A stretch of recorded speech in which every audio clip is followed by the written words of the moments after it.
Institute and even before that, and he really continues to be today. And what we have experienced so far are the three phases of the transition. We've been through an ending. Something has come to an end. We found ourselves wandering in the wilderness, and now we're at that third stage where we see the possibility and the reality of something new, something exciting. Back in the wilderness, we felt lost and disoriented, and now we're starting to become aware of what the author calls a subtle inner shift, a new sense of readiness, an inner awakening maybe. We might be having dreams perhaps of moving into a new house or discovering something new, or maybe we're just experiencing this inner sense of greater comfort and familiarity with those surroundings that just a short time ago seemed to be so unfamiliar and strange and disorienting. So there's that change happening. Even if we don't see it, it always happens as an inside job. Something is changing inside of us. And it happens while we're wandering in the wilderness. Between the ending and the new beginning, we're being transformed gradually. And this is a very common experience for human beings. It's so common that we find it described in the mythology of many, many different cultures all around the world. We talked last week about Joseph Campbell, who was one of the world's foremost experts on mythology. And he talks about the path of change and personal transformation as the hero's journey. That's the label he came up with for it, the hero's journey. And the message we have here at Unity is that every one of you has what it takes to be a hero, to undertake that journey, to break through to the other side, to the new beginning. Joseph Campbell was the author of a book called The Hero with 1,000 Faces. He called it that because this hero's journey can be found in literally thousands of different ancient myths. And we had the cycle up there. We have the cycle of the hero's journey follows this cycle. And you can see here at the bottom is the abyss. There's a departure and an ending. There's the abyss, and then there's the return, the new beginning. And the abyss is where a lot of the powerful stuff happens. The abyss is just another word for the wilderness or the void that we talked about last time, the symbolic death and rebirth process. After the abyss, there's transformation leading to a return and a new beginning. The hero is separated, goes through the unknown, and then comes back with a gift to share, or perhaps a new power. Something which benefits both the hero and those around him. So it's what we call a win-win situation. That's the ideal outcome. And in our book, Robert describes it like this. He says that we too will use this new power to benefit our world, whatever our world may be. We find that this new wisdom and power are not given to us solely for our own benefit, but are given that we may serve others in some way. That's the ideal outcome.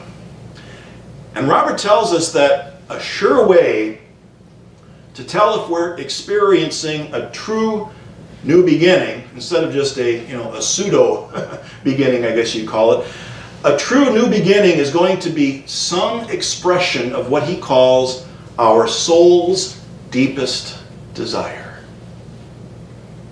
That's great.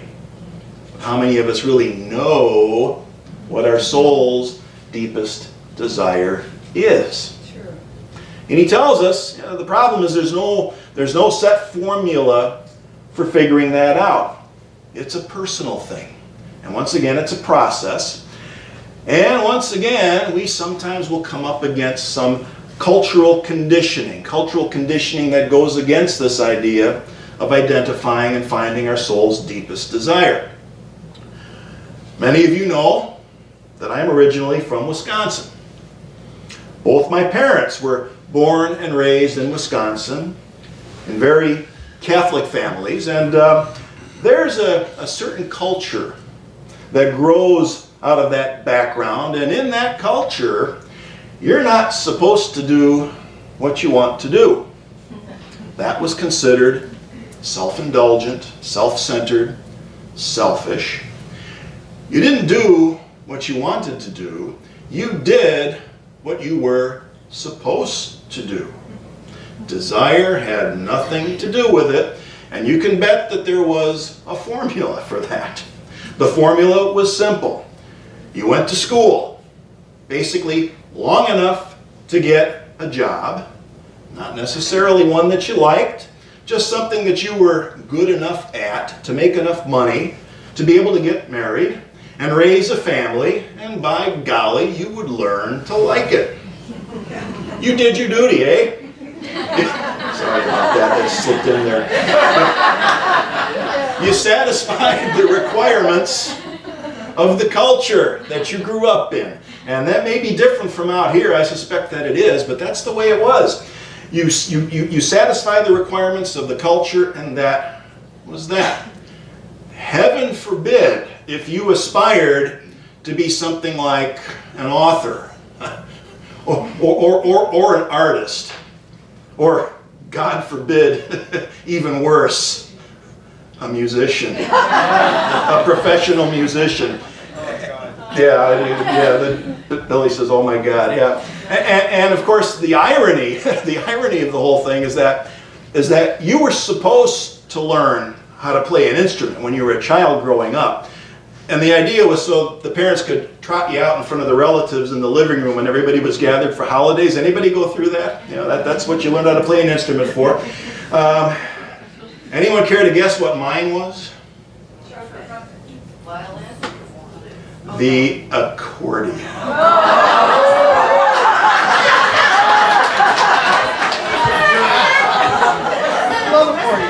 Yeah. There's an accordion setting on this clavinova over here, and every now and then Ken lights it off, and I'm like, God, get it away. By the way, do you know what, we're speaking of music here, so do you know what the definition of perfect pitch is? It's when you throw an accordion in the garbage and it lands on a set of bagpipes. So that's a perfect pitch.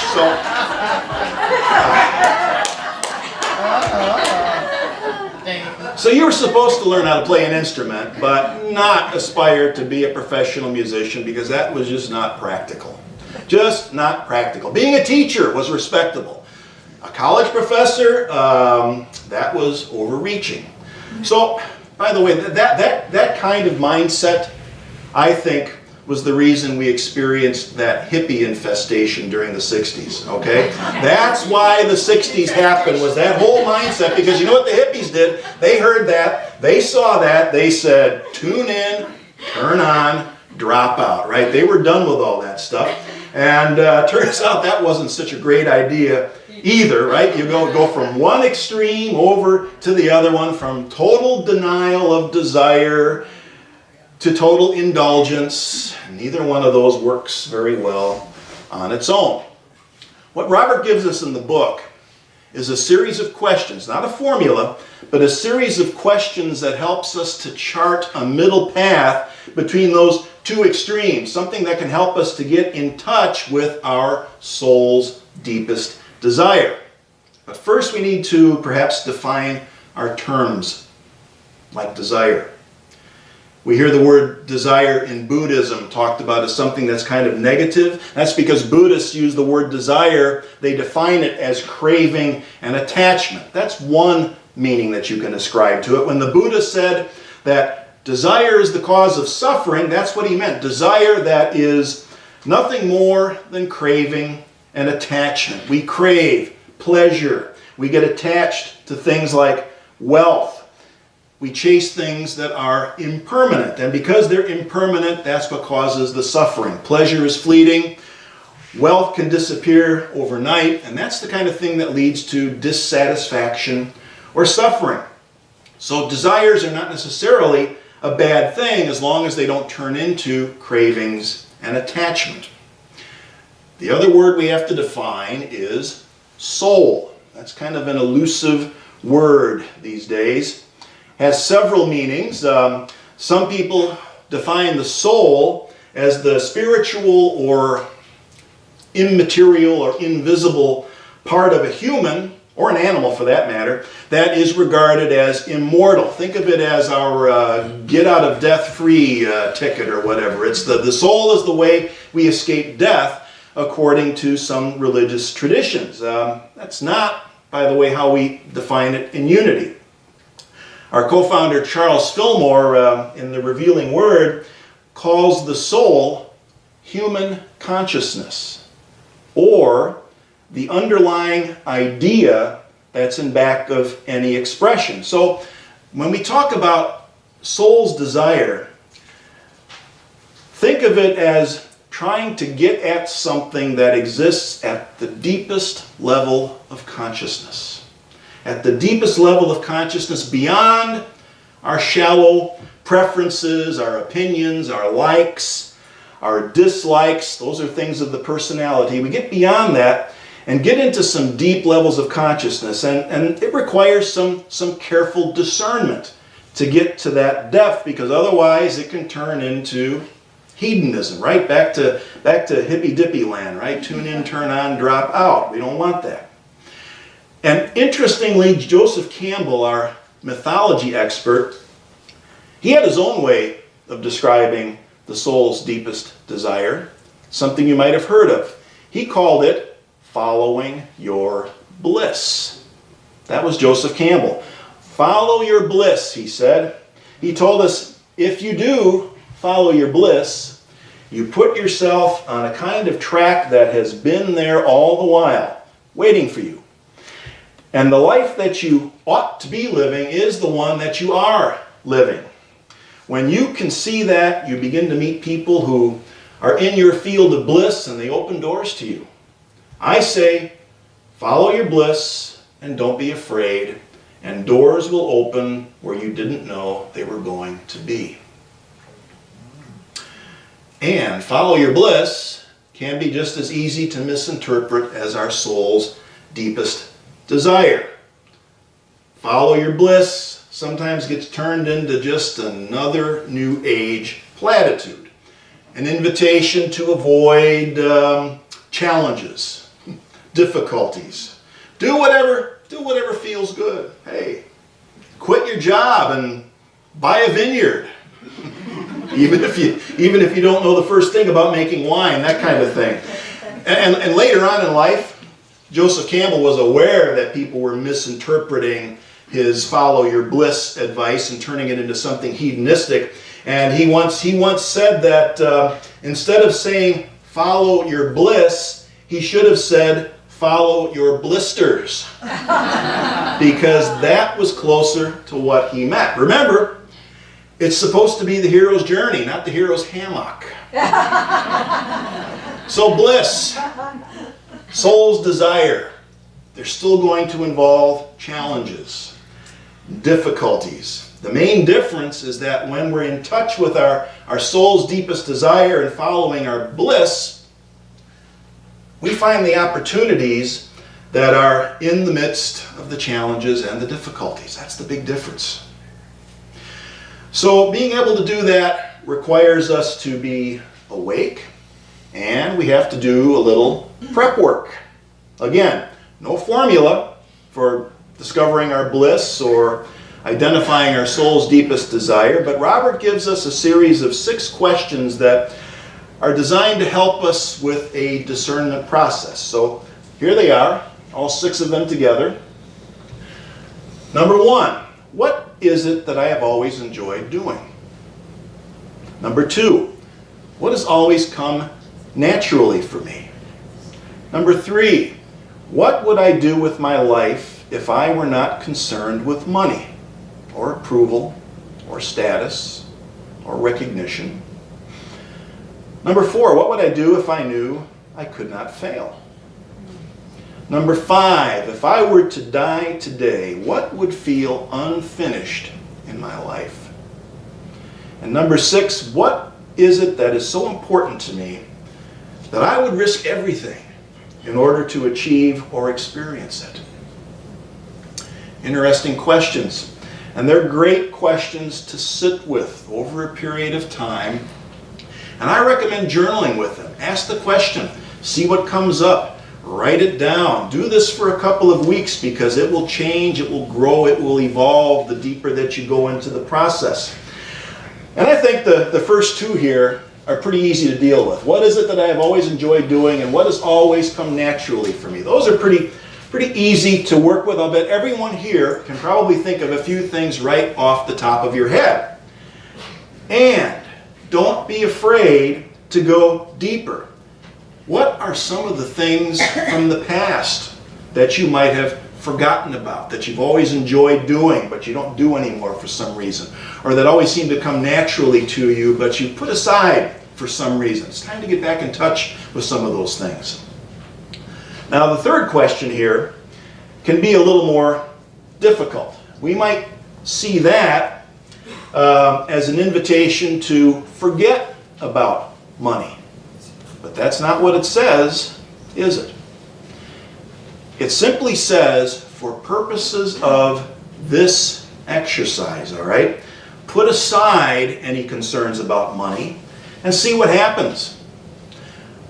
We all have financial obligations. This doesn't say abdicate your financial obligations. What it says is that following our bliss might mean that we have to work a job that doesn't seem to fit that description at first, but that's okay. That's part of the process of finding where the opportunities are within our challenges. Number 4 asks us to make an assessment of our aversion to risk. The goal here is to find a middle path between, once again, the two extremes.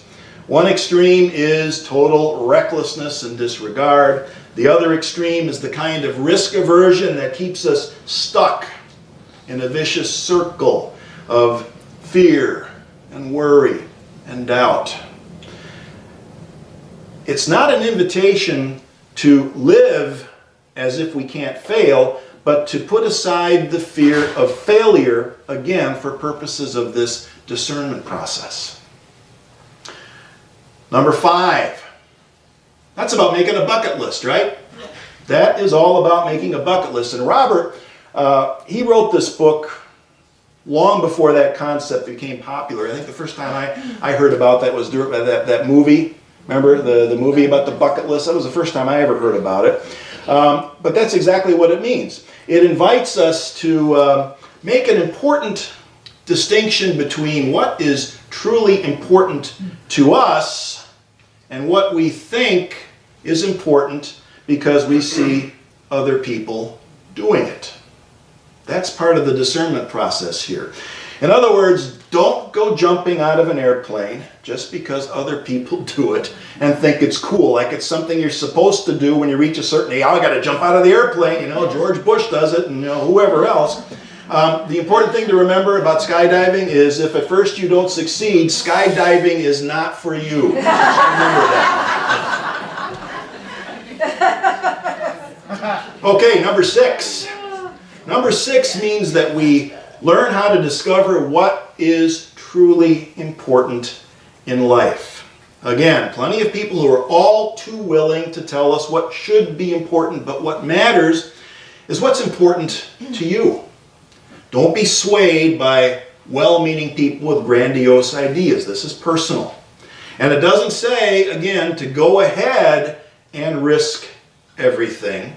It simply invites us to stretch a bit, put aside our concerns about risk for purposes of this exercise, and see what flows forth from the process.